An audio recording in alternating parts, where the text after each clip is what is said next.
ലോകം മുഴുവൻ ഖത്തർ എന്ന കൊച്ചു രാഷ്ട്രത്തിന് ചുറ്റുമാണ്. ആരോപണങ്ങൾക്കും വിമർശനങ്ങൾക്കും വളരെ ആകർഷകമായ തുടക്കം കൊണ്ട് മറുപടി നൽകിയിരിക്കുകയാണ് ഖത്തർ.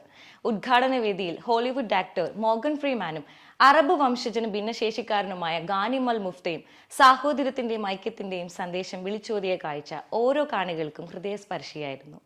വിവേചന ബുദ്ധിയാലും വെറുപ്പിനാലും ലോകമാകെ പടർന്ന കറുത്ത നിഴൽ മായ്ക്കാൻ എന്താണൊരു വഴിയെന്ന് ഫ്രീമാൻ ഗാനിമിനോട് ചോദിക്കുന്നു. ഉടൻ ഗാനിം ഖുറാനിലെ ചില ശകലങ്ങൾ പാരായണം ചെയ്തു.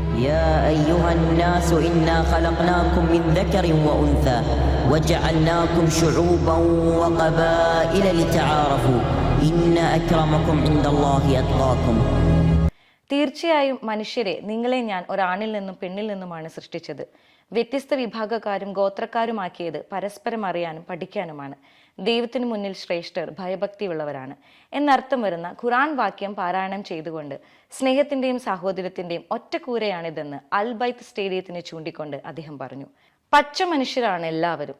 കറുത്തവനെന്നോ വെളുത്തവനെന്നോ ഇന്ന രാജ്യക്കാരനോ ദേശത്തുള്ളവനോ എന്നോ ഇന്ന വർഗത്തിലോ വിഭാഗത്തിലോ പെട്ടവനെന്നും പറഞ്ഞു തർക്കിക്കാൻ മാത്രം ആർക്കും സവിശേഷമായ അസാധാരണത്വം അവകാശപ്പെടാൻ ഒരു പഴുതും സർവശക്തൻ അവശേഷിപ്പിക്കുന്നില്ല എന്ന സന്ദേശം എത്ര മനോഹരം!